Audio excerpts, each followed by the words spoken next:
The comfort Sparkle provides is unmatched. It's almost kind of similar to the argument of why Jingliu is better than Imbibitor because of her skill point efficiency, and this run kind of proves that you have so many skill points that you never have to worry about not doing a 3 skill point attack. The only time you don't is when you don't need the damage, right? So note, we do have an E2 Imbibitor, so for an E0, obviously there's going to be a little bit of a different rotation.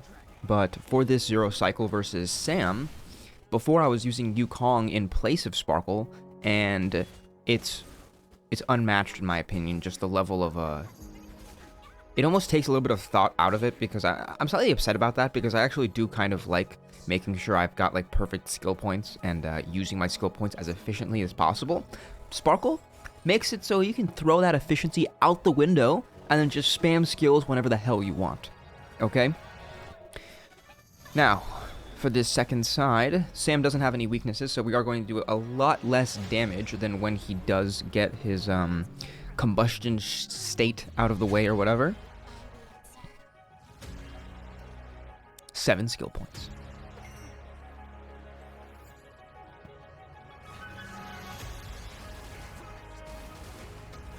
Pretty good. Pretty good. And we've got 374% crit damage. I think 100% of it does come from Imbibitor, but holy shit. Also, I succumbed and I pulled Sparkle's Light Cone because I realized for my 0 cycles, I'm not throwing away 48% crit value.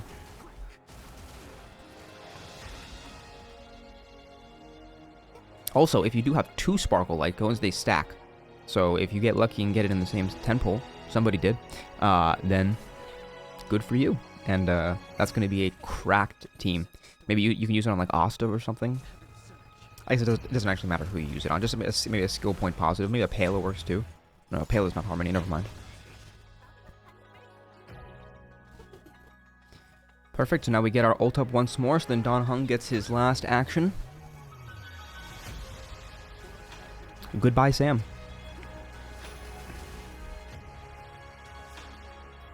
One, 2, 3.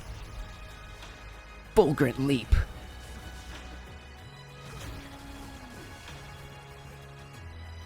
Thank you, Sparkle.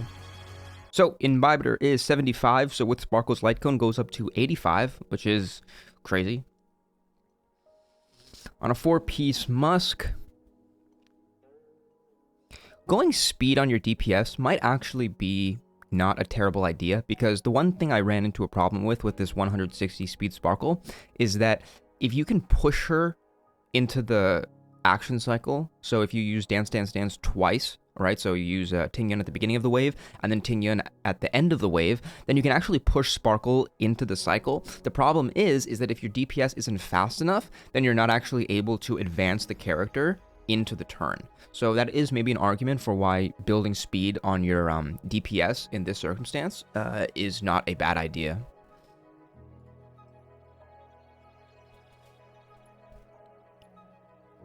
Wonderful.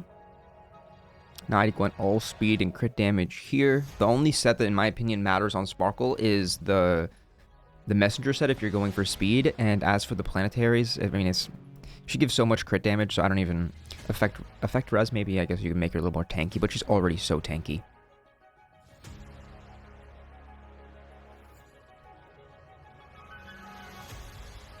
And Ron May actually does really help give that 10 extra energy to Sparkle. And when she does that, then if you pair that with the Dance Dance Dance, preferably like a S5 just for maximum action value, then you can push Sparkle to go 3 times in the same turn.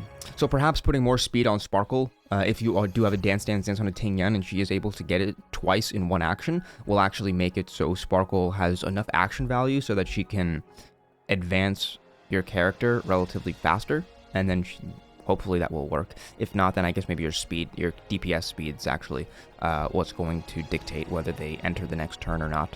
But yeah, this is the E2 Imbibitor Sparkle run. Thanks for watching. Comment, please. Like, subscribe. Thanks. Adios.